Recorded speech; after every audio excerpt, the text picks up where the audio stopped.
Hello friends, मैं सुभाष आप सभी का आपके चैनल पहल द लर्निंग पॉइंट में आपका स्वागत करता हूं। दोस्तों, आज मैंने आपके लिए राग दरबारी उपन्यास जो श्री लाल शुक्ल जी के द्वारा लिखा गया है उससे संबंधित एक वीडियो लाया हूं और यह लास्ट वीडियो होगा राग दरबारी उपन्यास से। आप इसे अच्छे तरीके से पूरा देखिएगा क्योंकि ये बहुत ही इम्पोर्टेंट होगा। और अगर आपने इससे पहले जो 2 वीडियो दिया गया है, एक उपन्यास से संबंधित परिचय और लेखक के बारे में मैंने बताया था और दूसरा वीडियो राग दरबारी उपन्यास में जितने पात्र हैं उनके बारे में मैंने बताया था, अगर आप उन 2 वीडियो को अच्छे से देखे होंगे तो आज का जो क्वेश्चन है उन्हीं से संबंधित है और आप उसका आंसर आसानी से दे सकते हैं। तो प्रयास कीजिएगा आप लोग भी इसका आंसर दें, आपके लिए फ़ायदेमंद होगा। और दोस्तों, मैं एक बात बताना चाहता हूँ।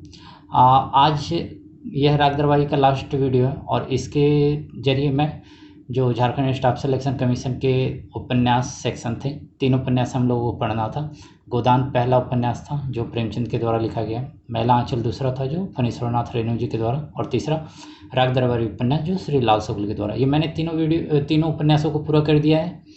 आप लोग इन्हें अच्छे से देखिएगा और जो नए दोस्त हैं जो मेरा वीडियो पहली बार देख रहे हैं वो प्ले लिस्ट में जाकर तीनों उपन्यास को देख सकते हैं। और अगर आप लोगों को वीडियो अच्छा लगे तो लाइक ज़रूर से कीजिएगा, चैनल को सब्सक्राइब भी कीजिएगा। चलिए तो आज का वीडियो स्टार्ट करते हैं और आज का पहला क्वेश्चन देखते हैं। वीडियो पूरा देखने का प्रयास कीजिएगा। देखिए, ये तो आप जान रहे हैं राग दरबारी श्री लाल शुक्ल के द्वारा लिखा गया है, उसी से रिलेटेड पहला क्वेश्चन है। पहला क्वेश्चन, राग दरबारी उपन्यास के लेखक हैं, तो उसका आंसर क्या है? श्री लाल शुक्ल। नेक्स्ट है, राग दरबारी उपन्यास का प्रकाशन कब हुआ था? तो इसका आंसर है 1968। 1968 में इसका प्रकाशन हुआ है। उपन्यास का लिखने का शुरुआत कब हुआ था? तो 1964 में, और पूरा कब हुआ था? 1967 में, और प्रकाशित कब हुआ है? 1968 में। इसे याद रखिएगा। नेक्स्ट क्वेश्चन देखते हैं, राग दरबारी उपन्यास में कुल कितने अध्याय हैं? तो इसका आंसर क्या है? 35 अध्याय। ये भी इंपॉर्टेंट क्वेश्चन है, याद रखिएगा। नेक्स्ट है, उपन्यास राग दरबारी में किस गांव की दयनीय स्थिति को लेखक शिक्षित व्यक्ति की नज़र से देखना चाहते हैं? तो वह कौन सा गांव है? तो शिवपालगंज गांव है। मैंने वीडियो में बताया था, सेकंड वीडियो में, जिस तरह मैला आंचल में मेरीगंज गांव था जहां की स्थिति के बारे में, लोगों के बारे में बताया गया था, उसी तरह राग दरबारी में शिवपालगंज गांव है और यहाँ इस गांव के बारे में पूरे उपन्यास में बताया गया है कि यहाँ के लोग किस तरह का व्यवहार करते हैं। याद रखिएगा, ये इम्पोर्टेंट क्वेश्चन बनता है। ये पूछा जा सकता है कि राग दरबारी उपन्यास में किस गाँव का जिक्र किया गया है या गाँव का नाम क्या है? तो उसका आंसर क्या होगा? शिवपालगंज गांव। नेक्स्ट क्वेश्चन देखते हैं हम लोग, राग दरबारी उपन्यास में मुख्य पात्र में कौन है?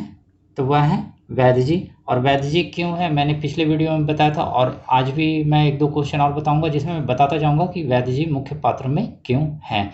पर याद रखें, राग दरबारी उपन्यास में मुख्य पात्र में कौन है? तो इसका आंसर है वैद्य जी। नेक्स्ट क्वेश्चन, राग दरबारी उपन्यास के छगामल विद्यालय इंटर कॉलेज का प्रबंधक कौन है? ये स्कूल है राग दरबारी उपन्यास में शिवपालगंज गांव में, छगामल, और इसके प्रबंधक कौन है?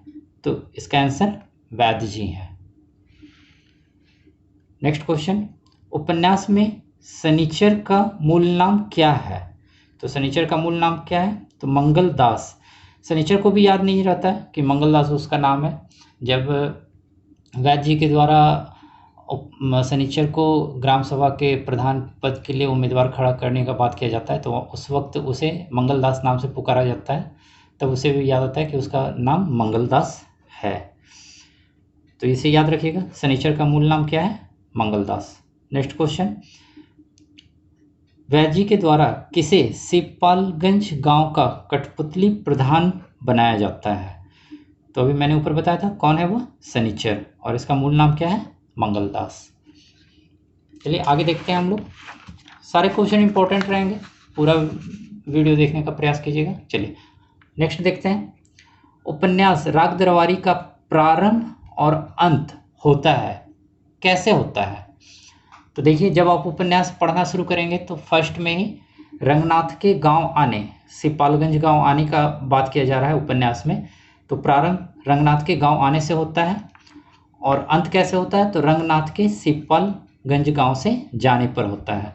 आप जब उपन्यास पढ़ेंगे तो अंत में देखेंगे कि रंगनाथ जब शहर जाने की बात करता है और जाता है तो उपन्यास का वहीं पर अंत होता है। जैसे याद रखिएगा, ये इंपॉर्टेंट होगा कि उपन्यास राग दरबारी का प्रारंभ और अंत कैसे होता है। तो रंगनाथ के गांव आने से प्रारंभ होता है और रंगनाथ के गांव से बाहर जाने से अंत होता है इसका। चलिए आगे देखते हैं। पात्र रंगनाथ सिपालगंज गांव किनके पास आता है? तो वह वैद्य जी के पास आता है और वैद्य जी रंगनाथ के कौन है? तो मामा है। तो वो अपने मामा वैद्य जी के पास गांव में आता है। कौन? तो रंगनाथ। नेक्स्ट देखिए, श्री लाल शुक्ल ने कुल कितने उपन्यास लिखे? तो इनके द्वारा 10 उपन्यास लिखा गया है और राग दरबारी जो उपन्यास है, वह राग दरबारी उपन्यास कितने नंबर का उपन्यास है मैंने बताया था पहले वीडियो में, 3rd उपन्यास है राग दरबारी। श्री लाल शुक्ल जी के द्वारा 10 उपन्यास लिखा गया है टोटल और राग दरबारी 3रा उपन्यास है।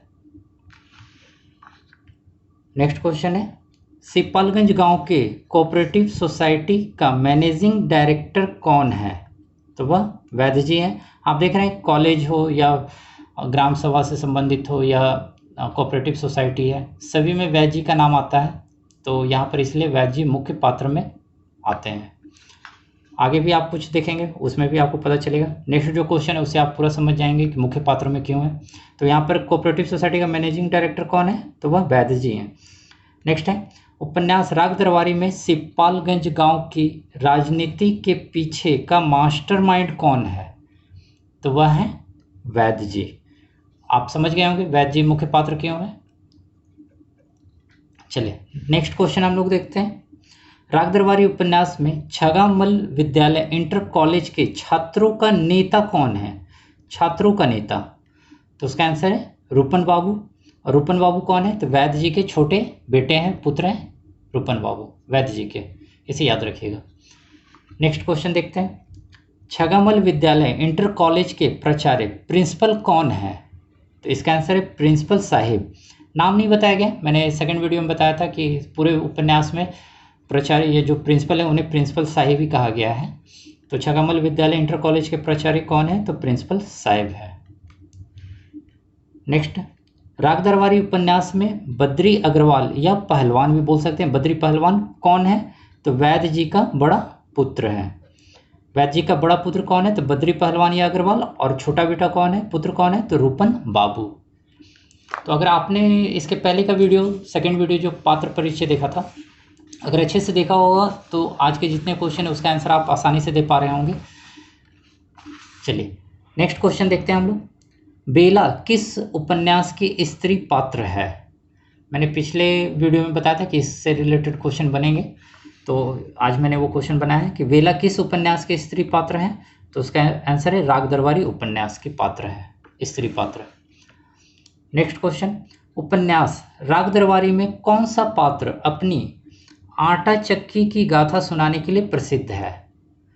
तो इसका आंसर है मास्टर मोतीराम। मोतीराम अपनी क्लास में बच्चों को पढ़ाते हुए अपनी आटा चक्की के बारे में बताना शुरू कर देते हैं।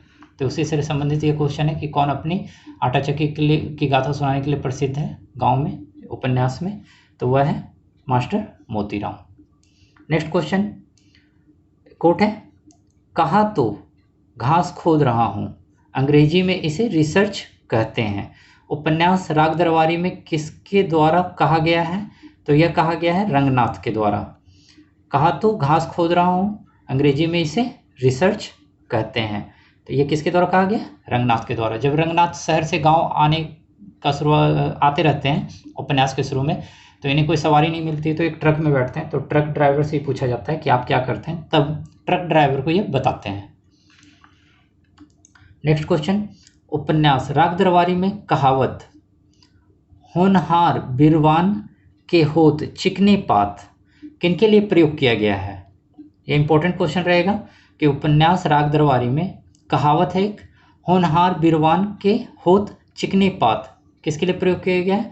तो रूपन बाबू के लिए किया गया है। रूपन बाबू के लिए इसलिए किया गया है क्योंकि वैद्य जी पूरे गांव में, शिवपालगंज जो गांव है वहाँ जितने भी उपक्रम है, सरकारी उपक्रम है, ये जो भी, तो उसके वो नेता है और पूरे गांव के मास्टरमाइंड है। तो इसी, और रूपन बाबू क्या है, तो छात्रों, जो स्कूल है छगमल विद्यालय जो है उसके छात्रों के नेता हैं, तो इसलिए कहा जा रहा है कि होनहार बीरवान के होत चिकने पात। ये किनके लिए कहा गया है उपन्यास में?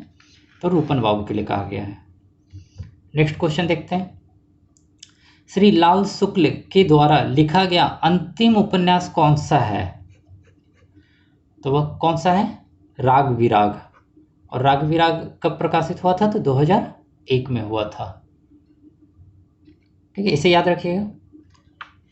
चलिए नेक्स्ट क्वेश्चन देखते हैं। उपन्यास राग दरबारी में किन दो पात्रों के बीच राजनीतिक मतभेद या प्रतिद्वंद्विता है? तो ये दो पात्र कौन है? वैद्य जी हैं और रामदीन बेगम खेड़वी है। ये दो हैं जिनके बीच में राजनीतिक प्रतिद्वंद्विता है उपन्यास में। Next question. रंगनाथ के शहर से शिवपालगंज आने का कारण क्या है? वह किस लिए अपने मामा के पास शिवपालगंज आते हैं? तो स्वास्थ्य लाभ के लिए आते हैं। 6 महीने के लिए आते हैं और ये सोच कर आते हैं कि गांव जा रहे हैं तो वहाँ पर इनका स्वास्थ्य अच्छा हो जाएगा, क्योंकि गांव का वातावरण अच्छा होता है, तो इसलिए वो शिवपालगंज आते हैं। तो कारण क्या बताया गया है? तो स्वास्थ्य लाभ के लिए। नेक्स्ट क्वेश्चन, इसका आंसर आप लोग दे सकते हैं। उपन्यास राग दरबारी में वैद्य जी के कितने पुत्र हैं? तो 2 पुत्र हैं। कौन कौन है? तो बद्री पहलवान अग्रवाल और दूसरा है रूपन बाबू। चलिए आगे देखते हैं हम लोग क्वेश्चन। लगभग 55 के आसपास क्वेश्चन है, सारे इंपॉर्टेंट है। देखिए एक एक कर अच्छे से और आंसर भी देने का प्रयास कीजिए आप लोग। उपन्यास में छगामल विद्यालय इंटर कॉलेज का साइंस का शिक्षक कौन है? विज्ञान के शिक्षक कौन है? तो वह है मास्टर मोतीराम, जो अपनी आटा चक्की के लिए प्रसिद्ध है, वही साइंस के टीचर हैं छगामल विद्यालय के। नेक्स्ट है बद्री अग्रवाल उपन्यास राग दरबारी में क्या करता है, काम क्या करता है? तो ये पहलवानी सिखाता है, इसका अखाड़ा है और ये पहलवानी सिखाता है, यही इसका काम है। राजनीति, शुरुआत में राजनीति से इसका कोई लेना देना नहीं होता है, लेकिन उपन्यास के अंत जैसे जैसे आते हैं तो यह भी राजनीति में शामिल होता है। नेक्स्ट देखिए, वैद्य जी को कोऑपरेटिव सोसाइटी से मैनेजिंग डायरेक्टर के पद से इस्तीफे के बाद मैनेजिंग डायरेक्टर कौन बनता है? वैद्य जी इस्तीफा दे देते हैं कोऑपरेटिव सोसाइटी यूनियन से, तो उसके बाद कौन मैनेजिंग डायरेक्टर बनता है? तो वो बनता है बद्री अग्रवाल, बद्री पहलवान बनता है और वह राजनीति में शामिल हो जाता है। नेक्स्ट क्वेश्चन है, और एक इसी का शिष्य है छोटू पहलवान, वो इसके राजनीतिक पार्टनर है, इसके राजनीति में उसका सहयोगी होता है। नेक्स्ट क्वेश्चन है, उपन्यास राग दरबारी में रूपन बाबू किस स्त्री पात्र से प्रेम करते हैं? तो उसका आंसर है बेला। बेला स्त्री पात्र है जिसे रूपन बाबू उपन्यास में राग दरबारी में प्रेम करते हैं। चलिए नेक्स्ट क्वेश्चन देखते हैं। रंगनाथ किस विषय में एमए करने के बाद एंडोलॉजी में रिसर्च कर रहे हैं? वो जैसा इसके पहले कहा गया था, तो घास खोद रहा हूँ, अंग्रेजी में रिसर्च कहते हैं, तो उसी से संबंधित है। वो किस विषय में एमए करने के बाद एंडोलॉजी में रिसर्च कर रहे हैं? तो इतिहास, हिस्ट्री में वो एमए किए हुए हैं।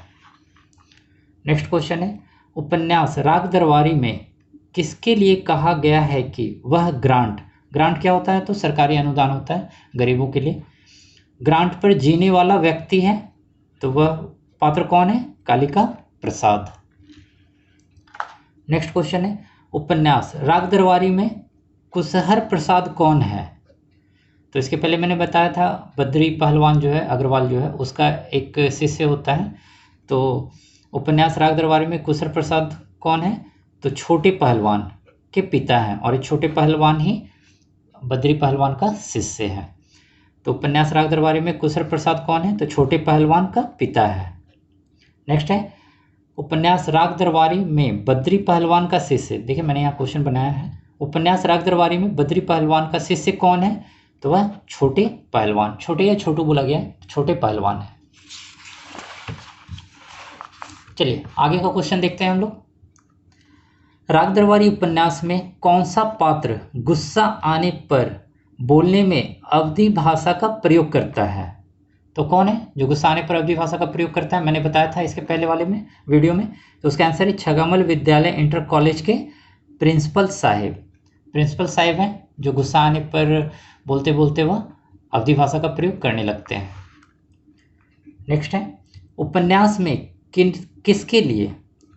किसके लिए कहा गया है कि वह पिछले कई सालों से 10वीं कक्षा में पढ़ रहा है? या किसके लिए कहा गया है? तो रूपन बाबू के लिए। और कई सालों से, तो वो पिछले 3 वर्ष से 10वीं कक्षा में ही पढ़ाई कर रहे हैं। नेक्स्ट है, सनीचर किस उपन्यास का पात्र है? तो इसका आंसर क्या होगा? राग दरबारी उपन्यास का। इंपॉर्टेंट रहेगा ये। सनीचर किस उपन्यास का पात्र है? तो राग दरबारी उपन्यास का। नेक्स्ट क्वेश्चन, उपन्यास राग दरबारी में कौन सा पात्र आम आदमी का प्रतिनिधि है? तो वह है लंगड़।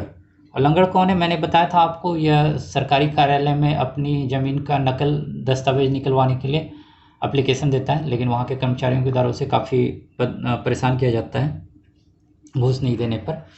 तो उपन्यास राग दरबारी में आम आदमी का प्रतिनिधि कौन है? तो वह लंगड़ है। नेक्स्ट है, उपन्यास राग दरबारी में किस पात्र के लिए कहा गया है कि वह समझदार व्यक्ति है? तो वह व्यक्ति कौन है?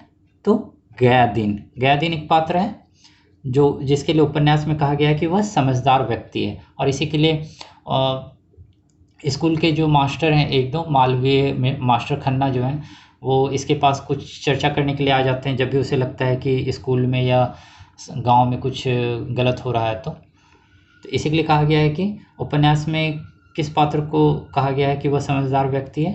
तो वह गयादीन है। नेक्स्ट क्वेश्चन, सिपालगंज गांव में आयुर्वेदिक दवाखाना किसका है? तो इसका आंसर है वैद्य जी का। वैद्य जी आयुर्वेदिक दवाखाना भी चलाते हैं, कुछ लोगों को दवा भी देते हैं। नेक्स्ट है, उपन्यास राग दरबारी में किस पात्र के लिए कहा गया है कि उसके व्यवहार में अचानक परिवर्तन देखा जाता है? तो जब आप उपन्यास पढ़ेंगे तो जैसे जैसे उपन्यास अपने अंतिम अवस्था में आएगा, लास्ट में आएगा, तो आप देखेंगे कि रूपन बाबू जो हैं उनके व्यवहार में परिवर्तन आता है, और उनके लिए ही कहा गया है कि अचानक उनके व्यवहार में परिवर्तन आता है।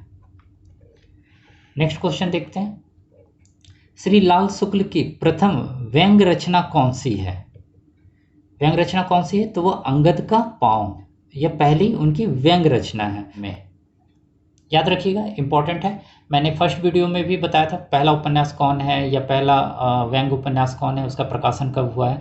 तो उस वीडियो को भी देखिएगा, वो काफ़ी इंपॉर्टेंट रहेंगे। क्वेश्चन अगर लेखक से पूछा जाता है तो वो सारे क्वेश्चन काफ़ी इंपॉर्टेंट हो जाते हैं।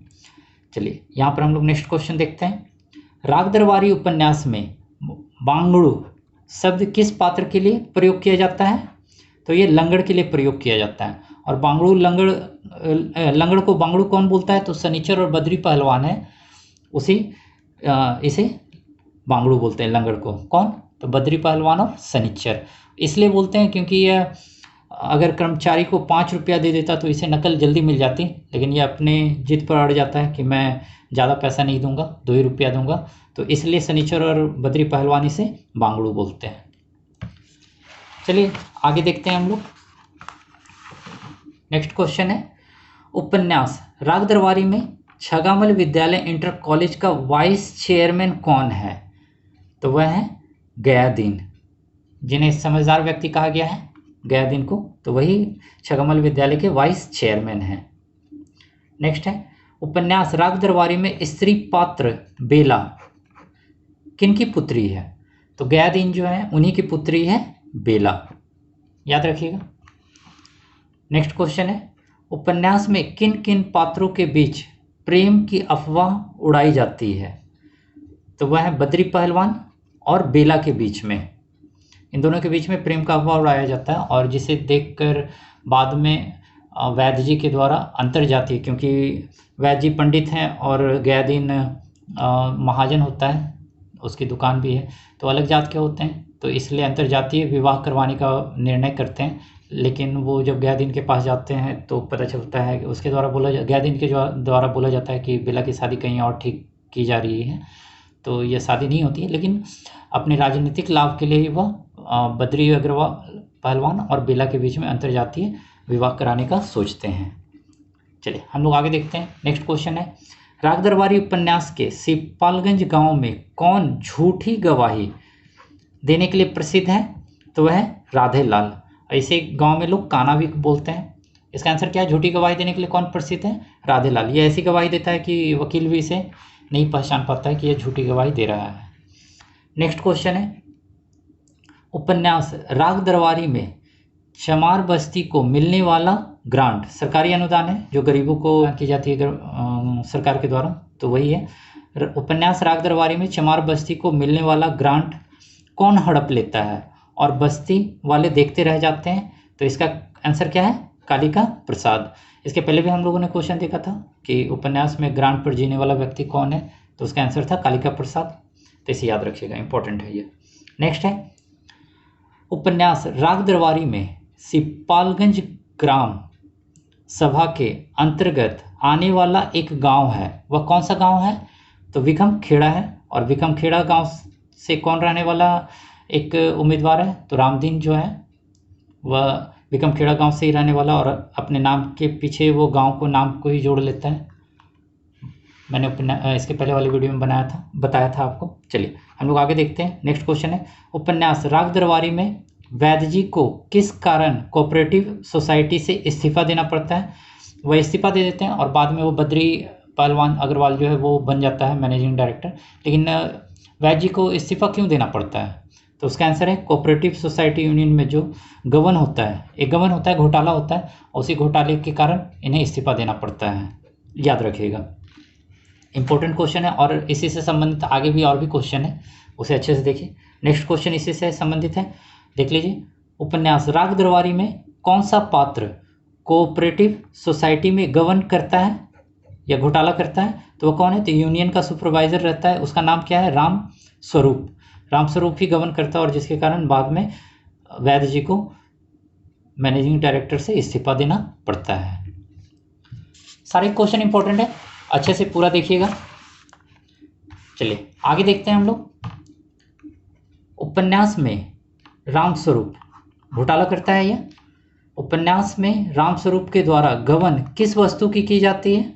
तो वह गेहूं फसल की जाती है, और ऐसा किया जाता है कि गोदाम से ट्रक में गेहूं भरा जाता है, और जब गोदाम से ट्रक निकलता है तो एक जगह पर मुड़ता है, तो सभी गांव वाले या सभी जो लोग होते हैं वो सोचते हैं कि आगे जो गोदाम है वहाँ पर जाएगा, लेकिन ये क्या करता है? ट्रक को सीधा शहर लेकर चला जाता है और वहाँ पर जाकर गेहूं को बेच देता है। तो किस वस्तु का गबन किया जाता है? तो गेहूं का गबन किया जाता है। और वैद्य जी के द्वारा उपन्यास के बीच में एक बार बताया गया है कि 2000 के आसपास का गबन होता है ये। नेक्स्ट क्वेश्चन हम लोग देखते हैं। उपन्यास में वैद्य जी के द्वारा कोऑपरेटिव सोसाइटी में हुए गबन की बात करते हुए भारत के किस घोटाले को याद किया जाता है? जब ये घोटाला होता है तो वैद्य जी इसे गलत नहीं बोलते हैं। उनका कहना है कि देखिए, इसके पहले तो कभी घोटाला नहीं हुआ था, तो सभी हमारे ऊपर शक करते थे कि इन लोग कैसे काम करते हैं। अब हमारे यहाँ घोटाला हो गया है और हम लोगों ने इसे बता भी दिया है, तो लोगों को इसका बुरा नहीं मानना चाहिए। उनको ये सोचना चाहिए कि हम लोगों ने अच्छा काम किया, घोटाला हुआ है और हम लोगों ने उन्हें बता दिया है। तो उसी वक्त वह एक और घोटाले की बात करते हैं। भारत में वो घोटाला काफ़ी प्रसिद्ध रहा था, तो वो कौन सा घोटाला है? तो प्रतिभूति घोटाला है, जो हर्षद मेहता से संबंधित है, और 1992 में यह घोटाला हुआ था और बहुत ही चर्चित यह घोटाला था। तो इसका यह वर्णन करते हैं, याद करते हैं। चलिए हम लोग आगे देखते हैं। नेक्स्ट क्वेश्चन है, उपन्यास में कौन छगामल विद्यालय इंटर कॉलेज का वाइस प्रिंसिपल बनना चाहता है? कौन वाइस प्रिंसिपल बनना चाहता है? तो मास्टर खन्ना वाइस प्रिंसिपल बनना चाहते हैं, लेकिन जो प्रिंसिपल है वह इन्हें नहीं बनना देना चाहते हैं। उन्हें लगता है कि अगर मास्टर खन्ना वाइस प्रिंसिपल बन जाएगा तो बाद में प्रिंसिपल भी बनेगा और उन्हें प्रॉब्लम होगी। तो इसका आंसर मास्टर खन्ना है, जो वाइस प्रिंसिपल बनना चाहता है। नेक्स्ट क्वेश्चन है, उपन्यास में छागामल विद्यालय इंटर कॉलेज में प्रिंसिपल साहब से किनका 36 का आंकड़ा है, मतभेद है स्कूल में, तो वह कौन है, मास्टर खन्ना। और रीज़न मैंने क्या बताया था, प्रिंसिपल वाइस प्रिंसिपल बनने के लिए के कारण। और भी एक दो कारण है, जो कॉलेज में स्कूल में जो अनियमितताएं होती है, गड़बड़ी होती है, तो मास्टर खन्ना है उसका विरोध करता है। तो ये सबको लेकर के ही 36 का आंकड़ा है, मतभेद है किनके बीच में, तो मास्टर खन्ना और प्रिंसिपल के बीच में। नेक्स्ट क्वेश्चन, उपन्यास में किस बीमारी से बचाव और सतर्क रहने का प्रचार किया जाता है।